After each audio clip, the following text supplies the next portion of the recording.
Welcome to 360 Tamil. இன்னைக்கு இந்த வீடியோல கிரைம் பேட்ரோல்ல இருக்க ஒரு பர்டிகுலர் எபிசோடோட கதையை பத்தி தான் பார்க்க போறோம். இந்த கதையில நீங்க எதிர்பார்க்காத நிறைய ட்விஸ்ட் அண்ட் டர்ன்ஸ்லாம் வச்சிருப்பாங்க. இந்த எபிசோடு ஹிந்தில மட்டும்தான் இருக்கு, தமிழ்ல இல்ல. முடிவுல ஒரு ஷாக்கிங்கான விஷயத்த நமக்கு சொல்லியிருப்பாங்க. கண்டிப்பா உங்களுக்கு இந்த கதை ரொம்ப பிடிக்கும்னு நம்புறேன். இந்த எக்ஸ்பிளனேஷனுக்குள்ள போறதுக்கு முன்னாடி வீடியோக்கு ஒரு லைக்க போடுங்க. அது மூலியமா இந்த வீடியோ இன்னும் நிறைய பேர்கிட்ட கொண்டு போய் சேர்க்கப்படும். மேற்கொண்டு டைம் வேஸ்ட் பண்ணாம நம்ம நேரடியே எக்ஸ்பிளனேஷனுக்குள்ள போயிடலாம். எபிசோடு ஸ்டார்டிங் சீனே நைட்டு நேரம் ஒரு பொண்ணு ஓடிட்டு இருக்கிறத நமக்கு காட்டுறாங்க. இந்த பொண்ணோட பேரு ரம்யா அப்படின்றது. ப்ளூ கலர்ல ஒரு ட்ரெஸ் போட்டு தான் ஓடிட்டு இருக்காங்க. இவங்க ரொம்ப டயர்டா இருக்காங்கன்றதும் நமக்கு தெரியுது. இப்படி ஓடி போனவங்களை காமிச்சு அப்படியே கட் பண்ணி பாபுன்னு ஒரு சின்ன பையனை காட்டுறாங்க. இந்த சின்ன பையன் தான் ரம்யாவோட தம்பியா இருப்பான். இப்போ ஒரு போலீஸை பார்க்கறதுக்காக வீட்டுக்கிட்ட வந்திருக்கான். என் அக்கா காணோம், கண்டுபிடிச்சு தாங்கன்ற மாதிரிலாம் கேட்குறான். எவ்வளவு நாளா காணோன்ற மாதிரிலாம் கேட்கிறாரு. சார் காலையில இருந்து தான் காணோன்ற மாதிரி சொல்றான். தம்பி கிடைச்சிருவாங்கப்பா அப்படின்ற மாதிரிலாம் இவர் சொல்றாரு. இல்ல சார் கம்ப்ளைண்ட் கொடுக்கணும் அப்படின்ற மாதிரிலாம் இவன் சொல்லிட்டு இருக்கான். நீ சின்ன பையன், உன் அப்பாவை கூட்டுவான்ற மாதிரி சொல்றாரு. இல்ல சார் என் அப்பா மேலேயே எனக்கு டவுட் இருக்குன்னு சொல்றான். ரம்யா கிச்சன் வேலை எல்லாம் பார்த்துட்டு இருக்காங்க. அப்பா பேரு கணேஷ் அப்படின்றது. அவர் வேலைக்கு கிளம்பலான்னு நினைக்கிறாரு. பார்த்தா இந்த பாபு உட்காந்து போன் யூஸ் பண்ணிட்டு இருக்கான். எப்ப பாரு போன் தான் யூஸ் பண்ணிட்டு இருப்பியா அப்படின்ற மாதிரி பையனை போட்டு திட்டுறாரு. பையனும் பதிலுக்கு அப்பா கிட்ட கோவப்பட்டு பேசுறான். அப்பாவை ரொம்ப எதிர்த்துலாம் பேசுறான். இந்த சவுண்ட் கேட்டு அக்கா இந்த இடத்துக்கு வந்துடுறாங்க. அப்பா கிட்ட இப்படிதான் பேசுவியான்ற மாதிரி கேட்கறாங்க. அப்பா நீங்க போங்கப்பா, பிரச்சனை வேணான்ற மாதிரி அனுப்பி வைக்கிறாங்க. அதுக்கப்புறம் தம்பியும் இந்த இடத்துல சமாதானப்படுத்துறாங்க. இந்த பையனோட அக்கா ரம்யா இருக்காங்கல்ல, ஒரு வீட்டுல வேலை பாக்குறாங்க போல. அப்படி வேலைக்கு போனவங்க திரும்பி வரவே இல்ல. என்னோட அப்பா கவலை இல்லாம வீட்டுல இருக்காரு, என்னால அப்படி இருக்க முடியல, அதனால தான் ஸ்டேஷனுக்கு வந்திருக்கேன் அப்படின்ற மாதிரிலாம் இந்த சின்ன பையன் சொல்றான். காலையில வரைக்கும் எதுவுமே எங்களால பண்ண முடியாது, நீ காலையில வரைக்கும் இங்கேயே வேணா இரு, நான் இன்ஸ்பெக்டர் வந்தோன்னா பேசுறேன் அப்படின்ற மாதிரி இந்த அசிஸ்டன்ட் சொல்றாரு. காலையில சமயம் தான் இன்ஸ்பெக்டர் இந்த இடத்துக்கு வராரு. இவருமே இன்ஸ்பெக்டர் கிட்ட விஷயத்தெல்லாம் எக்ஸ்பிளைன் பண்ணிட்டு இருக்காரு. தூங்கிட்டு இருக்க அந்த பாபு இருக்கான் பாத்தீங்களா, கண் முழிச்சு இன்ஸ்பெக்டர் வந்திருக்கிறத பாக்குறான். இப்ப வேகமா இன்ஸ்பெக்டருக்கு பக்கத்துல வந்துடுறான். சார் எப்படியாவது என்னோட அக்காவை கண்டுபிடிச்சு தாங்க ப்ளீஸ் அப்படின்ற மாதிரிலாம் கேட்கறான். கவலைப்படாதப்பா, எங்க இருந்தாலும் கண்டுபிடிச்சிடலாம் அப்படின்ற மாதிரி சொல்றாங்க. அக்கா காணோன்னு கம்ப்ளைண்ட் பண்றதுக்கு பையன் வந்திருக்கான். அப்பா எப்படி இவ்வளவு அலட்சியமா இருப்பாரு, முதல்ல அப்பாவை போய் பார்த்து பேசணும் அப்படின்ற மாதிரிலாம் இவங்க யோசிக்கிறாங்க. உன் வீட்டுக்கு கூட்டு போன சொல்றாங்க. இந்த பையனுமே வீட்டுக்கு கூட்டு வந்துடுறான். இப்ப அப்பா கணேஷை பாக்குறாங்க. உங்க பொண்ணு நேத்து நைட்டு வீட்டுக்கு வரலையான்னு கேக்குறாங்க. இவரும் ஆமான்ற மாதிரி சொல்லிட்டாரு. ஏன் கம்ப்ளைண்ட் கொடுக்கல அப்படின்ற மாதிரிலாம் கேக்குறாங்க. பொண்ணு வேலையை முடிச்சுட்டு அம்மாவை பார்க்க போறேன்ற மாதிரி சொல்லிட்டு போயிருப்பாங்க போல. அதை பத்திலாம் இந்த கணேஷ் சொல்றாரு. சரி கால் பண்ணுங்கன்னு சொல்றாங்க. இவருமே பொண்ணுக்கு கால் பண்ணலான்னு பாக்குறாரு. பொண்ணுக்கு கால் போகவே மாட்டேங்குது. சார் கால் போக மாட்டேங்குது அப்படின்ற மாதிரி சொல்றாரு. அம்மாவை பார்க்க போயிருக்காங்கன்னா நீங்களும் ஒய்ஃபா பிரிஞ்சிருக்கீங்களா அப்படின்ற மாதிரி இன்ஸ்பெக்டர் கேட்கறாரு. ஆமா சார், என் ஒய்ஃப் பேரு லக்ஷ்மி அப்படின்றது. ரொம்ப வருஷத்துக்கு முன்னாடியே கருத்து வேறுபாடு வந்துருச்சு, டைவர்ஸ்லாம் பண்ணல, ஆனா பிரிஞ்சிருக்கோம். நடுவுல பொண்ணு அம்மாவை பார்க்கறதுக்காக போவா, அந்த மாதிரி தான் போக போறேன்னு சொல்லிட்டு கிளம்புனா, அதனால தான் நான் பெருசா பதட்டப்படல. என் பையன் புரிஞ்சுக்காம கம்ப்ளைண்ட் பண்ணிட்டான் அப்படின்ற மாதிரி சொல்லிட்டாரு. உங்க பையன் உங்களே சந்தேகப்படுற மாதிரி சொன்னாரு, நீங்க தான் பொண்ணு ஏதாவது பண்ணிருக்க வாய்ப்பு இருக்குன்னு சொன்னாரு அப்படின்ற மாதிரி சொல்றாங்க. சரி என்னோட பையன் அப்படிதான் சார் வளருவான், என் மேல அவனுக்கு ரொம்ப கோவம் இருக்கு, அந்த கோவத்தை தான் இப்படி காட்டுறான்ற மாதிரி சொல்றாரு. உங்க மேல கோவமா, என்ன கோவம்னு கேக்குறாங்க. இவருமே ஒரு பிளாஷ்பேக்கை சொல்ல ஆரம்பிக்கிறாரு. காலையில சமயம் இவர் ஆபீஸ்க்கு கிளம்புறதுக்காக பர்செல்லாம் எடுத்துட்டு இருக்காரு. அப்பதான் பர்ஸ்ல இருக்க காசெல்லாம் மிஸ் ஆகுறது இவருக்கு தெரியுது. பையன் தான் இந்த விஷயத்த பண்ணிருப்பான்னு இவருக்கு நல்லா புரியுது. பையனை சும்மாலாம் இவர் திட்டிருக்க மாட்டாரு. ஏன்டா காசை எடுத்த அப்படின்ற மாதிரி தான் திட்டிருப்பாரு. பையனும் பதிலுக்கு கோவப்பட்டு பேசுறான். இந்த மாதிரி தான் இன்னைக்கு காலையில ஆர்குமெண்டே வந்திருக்கும். ஆனா பையன் போலீஸ் கிட்ட வேற மாதிரி சொல்லியிருப்பான். இந்த ஆர்குமெண்ட்டை அதுக்கப்புறம் பொண்ணு தான் வந்து சமாதானப்படுத்தியிருப்பாங்க. இப்போ வரைக்கும் நடந்த விஷயத்த அப்பா ஒரு மாதிரி சொல்றாரு, பையன் வேற ஒரு மாதிரி சொல்லியிருக்கான். பையன் சொல்றது உண்மையா இல்ல அப்பா சொல்றது உண்மையான்றதை கண்டுபிடிக்கணும். பக்கத்து வீட்டுல இருக்கவங்க கிட்ட விசாரிச்சா தெரிஞ்சிரும் அப்படின்ற மாதிரிலாம் யோசிக்கிறாங்க. அந்த மாதிரி தான் பக்கத்து வீட்டுல இருக்கவங்க கிட்ட விசாரிக்கிறாங்க. எல்லாருமே கணேஷை பத்தி நல்ல விதமா தான் சொல்றாங்க. அவர் இருக்கிற இடமே தெரியாது சார், 2 பசங்களையும் நல்லபடியா பாத்துக்கிறாரு. அந்த சின்ன பையன் தான் எப்ப பாரு அவருக்கு பிரச்சனை கொடுத்துக்கிட்டே இருப்பான்ற மாதிரிலாம் சொல்றாங்க. இவங்க நெய்பர் கிட்ட விசாரிக்கும் போது ஒரு கப்பல் கிட்டயும் விசாரிக்கிறாங்க. இதுல ஹஸ்பண்ட் பேரு குணா அப்படின்றது, ஒய்ஃபோட பேரு பிரீத்தி அப்படின்றது. குணா இருக்காருல, அந்த பையன் ரொம்ப மோசமானவன் சார் அப்படின்ற மாதிரி ஒரு பிளாஷ்பேக்கை சொல்ல ஆரம்பிக்கிறாரு. ஆக்சுவலா குணாவை பொறுத்த வரைக்கும் ஒரு கடை தான் வச்சிருக்காரு. ரம்யா இருக்காங்கல்ல, சாதாரணமா கடையில வந்து இவர்கிட்ட பேசிட்டு இருக்காங்க. கடன் வாங்கியிருப்பாங்க போல, அதை திரும்பி தரதுக்காக தான் வந்திருக்காங்க. இவருமே உட்காந்து காஃபி குடிச்சிட்டு போன்ற மாதிரி சொல்லிட்டாரு. இல்ல வேணான்ற மாதிரிலாம் இவங்க கிளம்ப போறாங்க. இவர் லைட்டா அவங்கள டச் பண்றாரு. இதை பார்த்தே தம்பி டென்ஷன் ஆயிருப்பான். என் அக்கா மேல எதுக்காக நான் டச் பண்றேன் அப்படின்ற மாதிரி சண்டைக்கு வந்திருப்பான். அக்காவும் என்ன பண்ணிட்டு இருக்க நிறுத்துன்ற மாதிரி தம்பியை கண்ட்ரோல் பண்றாங்க. இவன் அதுக்குள்ள அடிஸ்டான்ற மாதிரிலாம் இவர் யோசிச்சிருப்பாரு. இப்ப பிரசன்ட்ல இந்த விஷயத்தெல்லாம் போலீஸ் கிட்ட சொல்லிட்டு இருக்காரு. இவரோட ஒய்ஃப் பேரு பிரீத்தின்னு சொன்னல, பிரீத்தி கொஞ்சம் வேற மாதிரி சொல்லிட்டாங்க. அதாவது ரம்யாவோட கேரக்டரே கொஞ்சம் கூட சரியில்லைன்னு சொல்லிட்டாங்க. ரம்யா கல்யாணம் ஆன உடனே டைவர்ஸ் ஆயிருக்கும், அப்பா கூட தான் இருந்துட்டு இருக்கா. அவ எல்லா ஆண்கள் கிட்டயும் கொஞ்சம் வித்தியாசமா தான் நடந்துப்பா. என் ஹஸ்பண்ட வளைச்சு போட கூட ட்ரை பண்ணிருக்கா அப்படின்ற மாதிரிலாம் சொல்லிட்டாங்க. அந்த மாதிரிலாம் இல்லன்ற மாதிரி குணா சொல்றாரு. இல்ல சார் அப்படிதான் அப்படின்ற மாதிரி இந்த பிரீத்தி சொல்றாங்க. விசாரிச்ச வரைக்கும் உங்களுக்கு என்ன தெரியுதுன்னா, அந்த தம்பி பாபுவை பொறுத்த வரைக்கும் ரம்யா மேல ஓவர் ப்ரொடெக்டிவா இருந்திருக்கான். யாராவது டச் பண்ணா கூட சண்டைக்காக போயிருக்கான். சோ அந்த பையன் சொல்றத முழுசா நம்ம நம்ப முடியாது அப்படின்ற மாதிரி யோசிக்கிறாங்க. ரம்யாக்கு கல்யாணம் ஆகி டைவர்ஸ் ஆயிருக்கிறத பத்தியே உங்களுக்கு தெரிய வருது இல்ல, தேவைப்பட்ட எக்ஸ் ஹஸ்பண்ட் கிட்ட விசாரிக்கணும்ன்ற மாதிரி யோசிக்கிறாங்க. அப்படியே கட் பண்ணி ரம்யா ஒரு இடத்துல விழுந்து கிடக்கிறத நமக்கு காட்டுறாங்க. இன்னும் ரம்யா உயிரோட தான் இருக்காங்க போல. அப்படியே கட் பண்ணி பாபுவை காட்டுறாங்க. பாபு இருக்கான்ல, ஒரு மாத்திரையை வாயில போடுறான். அப்பதான் அப்பா இந்த இடத்துக்கு வந்துடுறாரு. அப்பவும் கவலைப்படாத, அக்கா சீக்கிரமா கிடைச்சிருவா அப்படின்ற மாதிரிலாம் சொல்லிட்டு இருக்காரு. இவன் எதுவுமே பேசாம இருக்கான். இவன் வாயில மாத்திரையை போட்டிருக்கிறத அப்பா கவனிக்கிறாரு. வாயில என்னன்ற மாதிரிலாம் கேட்கிறாரு. அதெல்லாம் ஒன்னும் இல்லைன்ற மாதிரி இவன் சொல்றான். இப்பயும் அப்பா கிட்ட பயங்கரமா சண்டை போடுற மாதிரி பேசுறான். கோவமா இந்த ரூமை விட்டு கிளம்பி போயிடுறான். அப்பவும் இதை நினைச்சு ஃபீல் பண்றாரு. கட்டில்ல உட்காந்து அழுவுறாரு. கணேஷ் என்னோட ஒய்ஃப் பேரு லக்ஷ்மி அப்படின்றது, நாங்க 2 பேருமே பிரிஞ்சுட்டோம் அப்படின்ற மாதிரி சொல்லியிருப்பாரு. இப்ப லக்ஷ்மியை பாக்குறதுக்காக தான் வந்திருக்காங்க. பொண்ணு இங்க வரதா சொல்லிட்டு தானே வந்தாங்க, இங்க வந்தாங்களா அப்படின்ற மாதிரி தான் அசிஸ்டன்ட் கேட்கிறாரு. இல்ல சார் இங்கெல்லாம் வரல, சொல்ல போனா என்ன பாக்குறதுக்கு அவ இப்பெல்லாம் வரதே கிடையாது. எங்களுக்குள்ளேயே பிரச்சனை போயிட்டு இருக்கு சார், அதனால அவ வரத நானும் விரும்பலன்னு சொல்றாங்க. உங்களுக்குள்ள என்ன பிரச்சனை அப்படின்ற மாதிரிலாம் அசிஸ்டன்ட் கேட்கிறாரு. சார் அதெல்லாம் எங்களோட பர்சனல், சொல்ல விரும்பலன்னு சொல்றாங்க. அம்மா பொண்ணுக்குள்ள என்ன பிரச்சனையா இருக்கும்ன்ற மாதிரி இவர் யோசிக்கிறாரு. ஆனா இவங்க கிட்ட இருந்து பதில் கிடைக்கவே மாட்டேங்குது. உங்க பொண்ணு இப்ப மிஸ்ஸிங், எங்க போயிருக்க வாய்ப்பு இருக்குன்னு தெரியுமான்ற மாதிரி கேட்கிறாரு. அதெல்லாம் எனக்கு தெரியாதுன்ற மாதிரி சட்டுன்னு பதில் சொல்றாங்க. என்ன இப்படி பேசுறாங்கன்ற மாதிரி இவரை இங்க இருந்து கிளம்புறாரு. ரம்யாவை பொறுத்த வரைக்கும் வீட்டு வேலை பாக்குறவங்களா இருப்பாங்க. மீனாட்சின்ற ஒரு லேடி கிட்ட தான் வீட்டு வேலை பார்த்திருப்பாங்க. அந்த லேடி கிட்ட விசாரிக்கிறதுக்காக தான் அசிஸ்டன்ட் வந்திருக்காரு. எந்த டைம் வந்தா எந்த டைம் போனா அப்படின்ற மாதிரிலாம் இவர் கேட்டு தெரிஞ்சுட்டு இருக்காரு. இவங்களுமே டைம் டீட்டெயில்லாம் சொல்லிட்டு இருக்காங்க. ரம்யா நர்வஸா இருந்தாலா, எதையாவது பத்தி பயந்துட்டு இருந்தாலா அப்படின்ற மாதிரி அசிஸ்டன்ட் கேட்கிறாரு. இல்ல சார் நார்மலா தான் என்கிட்ட பேசினான்ற மாதிரி இவங்க சொல்றாங்க. ரம்யா ரொம்ப நார்மலா வேலை பார்த்திருப்பாங்க. அவங்க டைம் முடிஞ்சோட இங்க இருந்து கிளம்பி போயிருப்பாங்க. இதுதான் நடந்தது அப்படின்ற மாதிரிலாம் மீனாட்சி சொல்றாங்க. வேலையை விட்டு கிளம்புனவ எதுக்காக வீட்டுக்கு போல, எங்க போனான்ற மாதிரிலாம் யோசிக்கிறாரு.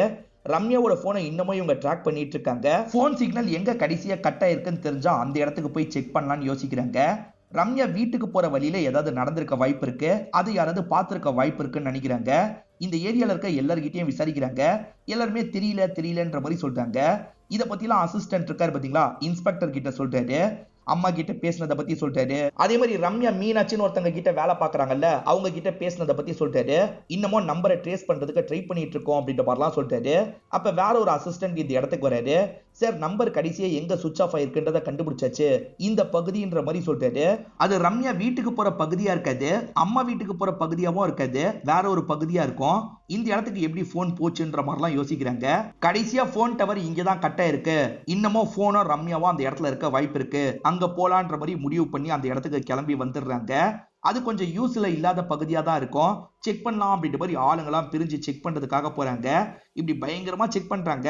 செக் பண்றதுல போன் ஒண்ணு கிடைக்குது. அது ரம்யாவோட போன்ன்றதை இவங்க கன்ஃபார்ம் பண்ணிடுறாங்க. கணேஷை பொறுத்த வரைக்கும் ஒய்ஃபை பாக்குறதுக்கு போறதா சொன்னான்ற மாதிரிலாம் சொல்லியிருப்பாரு. அதனால கணேஷ் கிட்ட விசாரிக்கலான்ற மாதிரி வீட்டுக்கு வந்துடுறாங்க. உங்க பொண்ணோட போன் இந்த பகுதியில கிடைச்சிருக்கு, அதுவும் உடஞ்ச நிலைமையில கிடைச்சிருக்கு, இப்ப என்ன சொல்றீங்க அப்படின்ற மாதிரிலாம் கேக்குறாங்க. எனக்கும் அதுதான் புரிய மாட்டேங்குது அப்படின்ற மாதிரிலாம் அப்பா சொல்லிட்டு இருக்காரு. இதை கவனிச்சிட்டு இருக்க பாபு இருக்கான்ல, இவர் தான் ஏதாவது பண்ணிருக்க வாய்ப்பு இருக்குன்ற மாதிரி சொல்றான். ஆனா இன்ஸ்பெக்டர் பாபுவை கண்ட்ரோல் பண்றாரு. மேற்கொண்டு கணேஷ் கிட்ட பேசுறாரு. கணேஷ் கிட்ட மாப்பிளைய பத்தி கேட்கிறாரு, அதாவது எக்ஸ் ஹஸ்பண்ட பத்தி கேட்கிறாரு. கணேஷும் அந்த எக்ஸ் ஹஸ்பண்ட பத்தி சொல்றாரு. சரி அவரை போய் பார்க்கலான்ற மாதிரி அவரை பார்க்கறதுக்காக வந்துடுறாங்க. அவரோட பேரு ரமேஷ் அப்படின்றது. அவருக்கு இப்ப வீணான்னு வேற ஒரு ஒய்ஃப் இருக்காங்க. உங்க எக்ஸ் ஒய்ஃபான ரம்யா மிஸ் ஆகுறாங்க, உங்களை பார்க்கறதுக்கு வந்தாங்களான்னு இன்ஸ்பெக்டர் கேட்கிறாரு. அவ எதுக்கு சார் என்ன பார்க்கறதுக்காக வரப்போறா, கல்யாணம் ஆகி 10 நாள்ல நாங்க 2 பேருமே பிரிஞ்சிட்டோம், என்ன பிரச்சனைன்னு கூட இப்போ வரைக்கும் எனக்கு தெரியல அப்படின்ற மாதிரிலாம் சொல்றாரு. இவர் அந்த சமயம் எங்க இருந்தாருன்றதை இன்ஸ்பெக்டர் தெரிஞ்சுக்கணும்னு நினைக்கிறாரு. இந்த டைம் நீங்க எங்க இருந்தீங்கன்னு கேட்கிறாரு. வேற எங்க சார் இருந்திருப்பேன், வீட்டுல தான் இருந்தேன் அப்படின்ற மாதிரிலாம் சொல்றாரு. ஆனா ஒய்ஃப் இதை கொஞ்சம் முடிச்சுக்கிட்டே தான் பாக்குறாங்க. ஹஸ்பண்ட் பொய் சொல்றாரா என்னன்னு தெரியல. இன்ஸ்பெக்டர் நோண்டி கொஞ்ச நேரம் கேள்வி கேட்கிறாரு. மேற்கொண்டு தேவனா வரேன், இப்போதைக்கு கிளம்புறேன் அப்படின்ற மாதிரி இன்ஸ்பெக்டர் இங்க இருந்து கிளம்பிடுறாரு. இன்ஸ்பெக்டர் போனோடனே இவரோட ஒய்ஃப் வீணா இருக்காங்கல்ல, கதவை சாத்திடுறாங்க. நீங்க அந்த சமயம் வீட்ல இருந்ததா இன்ஸ்பெக்டர் கிட்ட சொன்னீங்க. ஆனா நீங்க வீட்ல இல்லன்றது எனக்கு தெரியும். எங்க போனீங்கன்ற மாதிரி கேக்குறாங்க. அந்த நேரம் நான் வேலை விஷயமா வெளியே தான் இருந்தேன். அத பத்திலாம் இன்ஸ்பெக்டர் கிட்ட சொன்னா தேவையில்லாத பிரச்சனை. அதனால தான் இந்த மாதிரி சொல்லிட்டேன் அப்படின்ற மாதிரி ஹஸ்பண்ட் சொல்றாரு. ஆனா வீணாக்கு ஹஸ்பண்ட் மேல டவுட் இருக்கு. அந்த சமயம் ஹஸ்பண்ட் எங்க போனாரு? ஒருவேளை இவர் ஏதாவது பண்ணிருப்பாரா அப்படின்ற மாதிரிலாம் பயங்கரமா இந்த இடத்துல யோசிச்சுட்டு இருக்காங்க.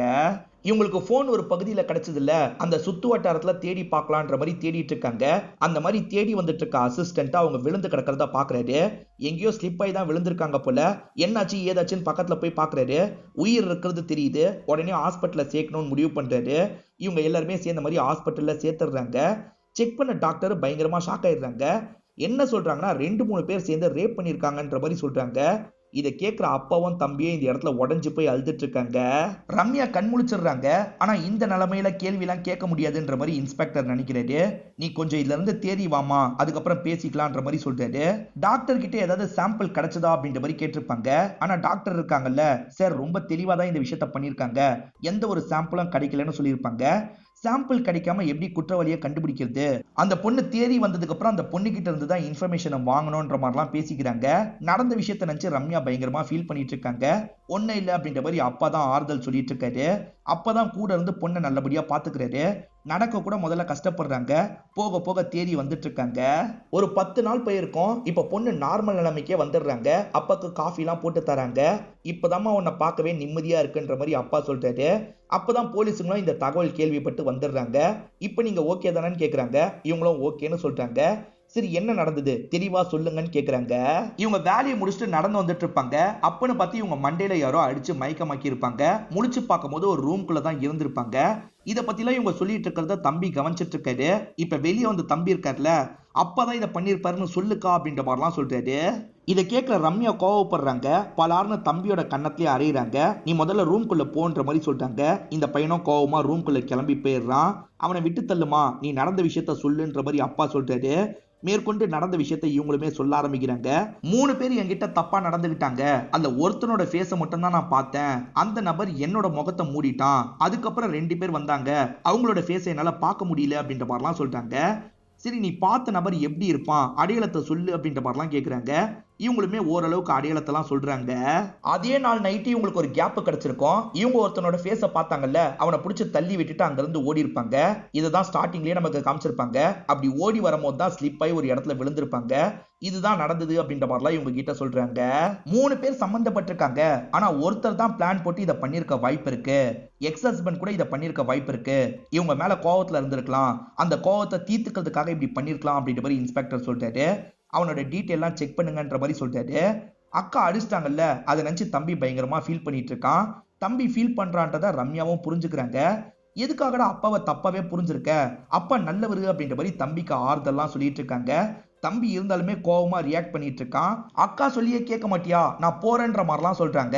அக்கா போகாதக்கா உட்காருன்ற மாதிரி தம்பி உட்கார சொல்றான். இப்ப அக்காவோட தோல்ல சாஞ்ச மாதிரி பயங்கரமா ஃபீல் பண்ணி அழுகுறான். ஒன்னும் இல்லடா, எல்லாம் சரியாயிடும், நான் ஓகே தான், இதுக்கப்புறம் நல்லபடியா நம்ம இருக்கலாம் அப்படின்ற மாதிரி ஆறுதல்லாம் சொல்லிட்டு இருக்காங்க. அந்த நாள் நான் வீட்டுல தான் இருந்தேன்ற மாதிரி ரமேஷ் உருட்டி இருப்பாரு. அது உருட்டுன்றதை இவங்க கண்டுபிடிச்சிடுறாங்க. சார் அந்த நாள் அவனோட டவர் ரேஞ்சு இந்த பகுதியில இருந்திருக்கு, அவன் கூட சம்பந்தப்பட்டிருக்கலாம் அப்படின்ற மாதிரிலாம் அசிஸ்டன்ட் சொல்றாரு. அதனால அந்த ரமேஷை இவங்க லாக் பண்ணிடுறாங்க. போட்டு அடி அடின்னு அடிக்கிறாங்க. ஒழுங்கு ரீதியா உண்மையை சொல்லு, நீ இந்த பகுதியில தான் இருந்திருக்க, இதுக்கு பக்கத்துல இருக்கிற இடத்துல தான் ரம்யாவை தூக்கி இருக்காங்க, உண்மையை சொல்லு, நீ தானே பண்ணன்ற மாதிரிலாம் கேட்குறாங்க. சார் சத்தியமா நான் பண்ணல சார், என் ஒய்ஃப் முன்னாடி சொல்றதுக்கு பயந்து தான் சொல்லல. ஆக்சுவலா எனக்கு மல்லிகான்னு ஒரு லேடி கூட அஃபேர் இருக்கு. அந்த சமயம் நான் மல்லிகா கூட தான் ஒன்னா இருந்தேன். இதை பத்தி ஒய்ஃப் முன்னாடி சொல்ல முடியாதுல்ல, அதனால தான் வேற மாதிரி உங்ககிட்ட சொன்னேன் அப்படின்ற மாதிரிலாம் இவர் சொல்றாரு. இவர் சொல்றது உண்மையானதை கன்ஃபார்ம் பண்ணும் அப்படின்ற மாதிரிலாம் இவங்க யோசிக்கிறாங்க. அசிஸ்டன்ட் மல்லிகாக்கு கால் பண்ணி கன்ஃபார்ம் பண்ணிடுறாரு. இப்ப இன்ஸ்பெக்டர் இருக்கார்ல, எதுக்கு நீயோ ரம்யாவும் பிரிஞ்சீங்க, அதுக்கான பதில சொல்லுன்ற மாதிரி கேட்கிறாரு. அதுதான் சார் எனக்கும் தெரியலன்ற மாதிரி இவர் சொல்ல ஆரம்பிக்கிறாரு. 2 பேருக்குமே கல்யாணம் முடிஞ்சிருது. இன்னைக்கு தான் ஃபர்ஸ்ட் நைட்டா இருக்கும்.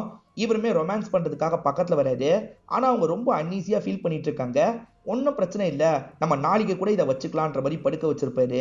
நான் நல்லபடியா தான் சார் பாத்துக்கிட்டேன், திடீர்னு அப்பா வீட்டுக்கு கிளம்பி போயிட்டா அப்படின்ற மாதிரி இவர் சொல்ல ஆரம்பிக்கிறாரு. போன ஒய்ஃபை கூப்பிடுறதுக்காக இவருமே அந்த இடத்துக்கு வந்துடுறாரு.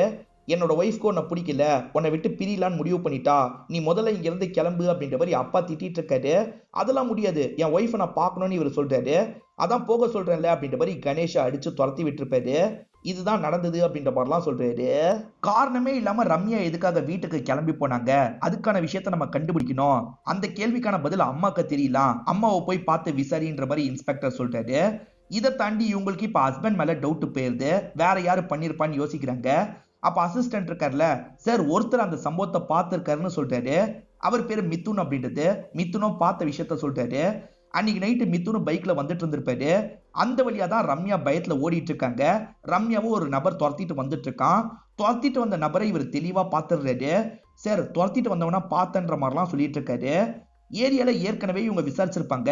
அப்ப இவருமே அந்த கூட்டத்துல இருந்திருப்பாரு. அப்ப எதுக்காக இதை சொல்லன்ற மாதிரி கேக்குறாங்க. அப்ப சொல்றதுக்கு பயமா இருந்தது சார், யோசிச்சு பார்க்கும்போது சொல்லாம இருக்கிறது சரியில்லைன்னு தோணுச்சு, அதனாலதான் சொல்றதுக்காக வந்திருக்கேன்னு சொல்றாரு.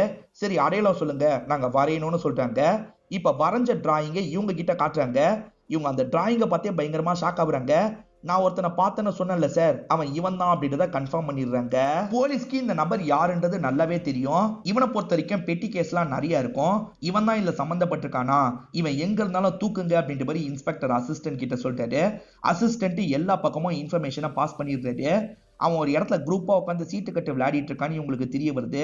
அந்த இடத்துல போய் அமுக்கணும் அப்படின்ற மாதிரி அசிஸ்டன்ட் கிளம்பி வந்துடுறாரு. அவனுமே தப்பிக்கிறதுக்கு ட்ரை பண்றான். ஆனா இவங்க எல்லாருமே சேர்ந்த மாதிரி அவனை அமுக்கிடுறாங்க. எதுக்காக இந்த விஷயத்த பண்ண, ஒழுங்கா சொல்லுன்ற மாதிரிலாம் இவனை போட்டு அடிக்கிறாங்க. யார் யாரும் உன் கூட சேர்ந்து இந்த விஷயத்த பண்ணாங்க, மீதி 2 பேர் யாரு, ஒழுங்கா சொல்லுன்ற மாதிரிலாம் இவங்க கிட்ட கேட்டுட்டு இருக்காங்க. இப்ப இந்த ரவுடி இருக்கான்ல, கொஞ்சம் கொஞ்சமா உண்மையை சொல்ல ஆரம்பிக்கிறான். அந்த 2வது நபர் யாருன்றத சொல்றான். அவர் பேரு விகாஷ் அப்படின்றது, டாக்டரா இருக்காருன்ற மாதிரிலாம் சொல்றான். அந்த விகாஷ் ஒன்னா இருந்த மாதிரி கிளிப்பிங்ஸ் எல்லாம் நமக்கு காட்டுறாங்க. இதை தாண்டி இதுக்கு ஸ்கெட்ச் போட்டு கொடுத்தது யார் தெரியுமா சார், அந்த ரம்யாவோட அப்பாவான கணேஷ் தான். அந்த கணேஷ்மே பொண்ணு கிட்ட எல்லை மீறி நடந்தாரு அப்படின்ற மாதிரிலாம் சொல்றான். இந்த விஷயத்தை இவங்களால ஏத்துக்க முடியல. இவன் பொய் சொல்லக்கூட வாய்ப்பு இருக்குன்னு யோசிக்கிறாங்க. இங்க இருந்து வேகமா அந்த டாக்டரை பார்க்கறதுக்காக கிளம்புறாங்க. அந்த டாக்டருக்கு ஏற்கனவே இன்ஃபர்மேஷன் தெரிஞ்சிருச்சு போல. அந்த டாக்டர் அதுக்குள்ள கிளம்பிடுறாரு. டாக்டர் எங்க போனாரு அப்படின்ற மாதிரிலாம் இவங்க யோசிச்சுட்டு இருக்காங்க. கணேஷ் தான் ஸ்கெட்ச் போட்டு கொடுத்ததா அந்த ரவுடி சொன்னான் பாத்தீங்களா. கணேஷும் அந்த ரவுடியும் ஒரே இடத்துல சேர்ந்து வேலை பார்த்திருக்காங்க. குடுக்கல் வாங்கல் வேற இருக்கு. இதனால இன்ஸ்பெக்டர் இருக்கார்ல, நான் கணேஷை போய் விசாரிக்க போறேன்னு சொல்லிட்டாரு. அப்படியே கட் பண்ணி ரம்யாவை நமக்கு காட்டுறாங்க. ரம்யா இருக்காங்கல்ல, இப்ப நெத்தியில குங்குமம் எல்லாம் வச்சிட்டு இருக்காங்க. யாரை நினைச்சு இவங்க குங்குமம் வைக்கிறாங்கன்னு தெரியல.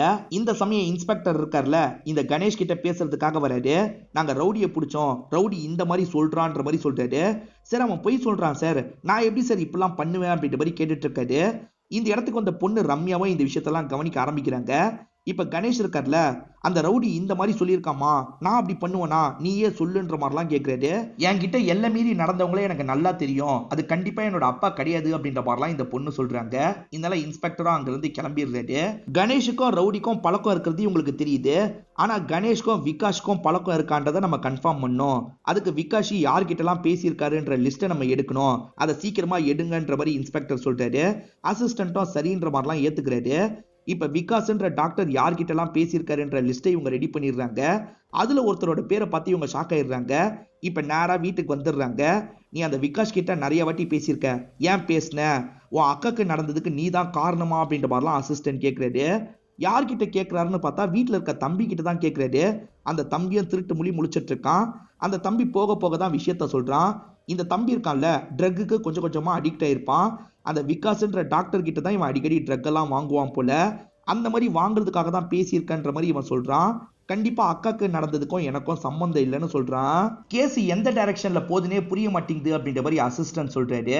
அதுக்கு இன்ஸ்பெக்டர் இருக்கார்ல, அந்த பொண்ணு எதுக்காக ஹஸ்பண்ட பிரிஞ்சான்றதை நம்ம தெரிஞ்சுக்கணும், அப்பதான் மேற்கொண்டு நமக்கு ஏதாவது தெரியும். நீ முதல்ல அம்மாவை பார்த்து அதை பத்தி எல்லாம் கேளுன்ற மாதிரி சொல்றாரு.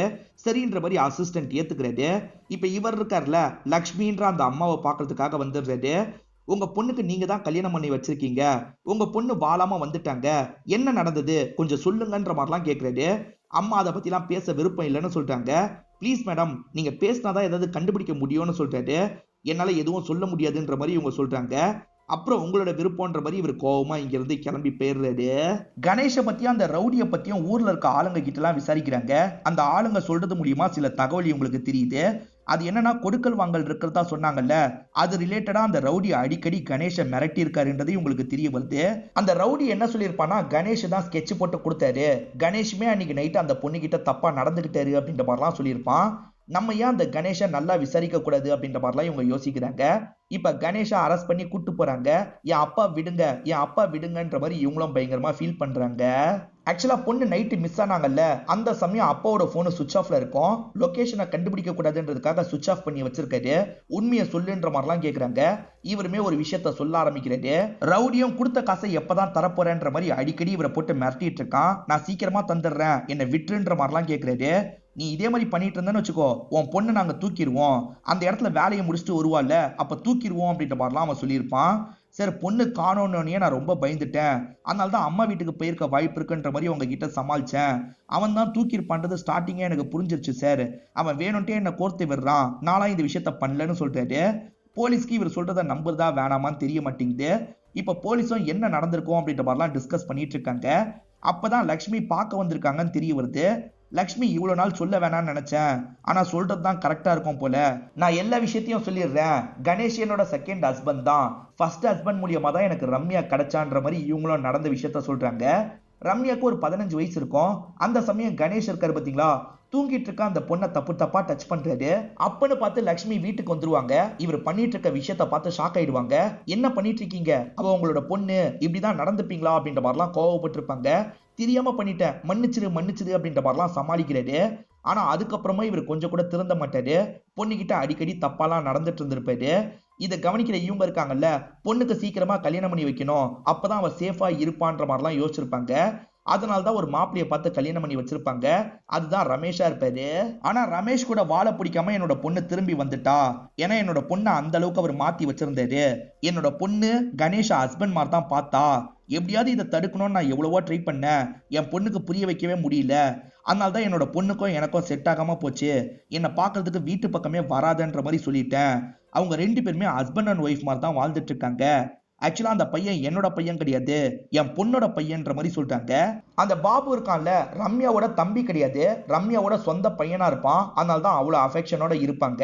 இது எல்லாமே தெரிஞ்சிருச்சுல. இப்ப கணேஷை அடிச்சு விசாரிக்கிறாங்க. கணேஷ்மே நடந்த விஷயத்தெல்லாம் சொல்லிடுறாரு. அம்மா சொன்னதெல்லாம் உண்மையான்ற மாதிரி ரம்யா கிட்ட கேக்குறாங்க. ஆமா சார் உண்மைதான் அப்படின்ற மாதிரி சொல்லிட்டாங்க. வெளி உலகத்துக்கு இதை சொல்ல முடியாதுல்ல, அதனால சொல்லாம இவங்க இருப்பாங்க. மத்தபடி கணேஷை தான் இவங்களோட ஹஸ்பண்டாவே நினைச்சிருப்பாங்க. அவரை நினைச்சுதான் அன்னைக்கு குங்குமம்லாம் இவங்க வச்சிருப்பாங்க. அந்த நாள் கணேஷும் உங்ககிட்ட எல்லை மீறி நடந்திருக்காரு அப்படின்ற மாதிரி இந்த இன்ஸ்பெக்டர் சொல்றாரு. இல்ல அவர் அப்படி பண்ணிருக்க மாட்டாருன்ற மாதிரி இவங்க சொல்றாங்க. ஆனா இன்ஸ்பெக்டர் நடந்த விஷயத்த சொல்றாரு. ஆக்சுவலா கணேஷ் பொண்ணோட கண்டிஷனை பார்த்திருப்பாரு. ஏற்கனவே 2 பேர் தப்பா நடந்த அந்த பொண்ணு டயர்டா படுத்துட்டு இருக்காங்கல்ல, இந்த மாதிரி சமயத்துல ஒன்னா இருக்கணும்ன்ற மாதிரி கணேஷ் யோசிச்சிருப்பாரு. பொண்ணு கண்டுபிடிக்க கூடாதுன்றதுக்காக ரொம்ப மூர்க்கமா நடந்திருப்பாரு. இதுதான் நடந்தது அப்படின்ற மாதிரி சொல்லியிருப்பாரு. இந்த ரம்யாவை பொறுத்த வரைக்கும் கணேஷை தான் ஹஸ்பண்டா நினைச்சு வாழ்ந்துட்டு இருந்திருப்பாங்க.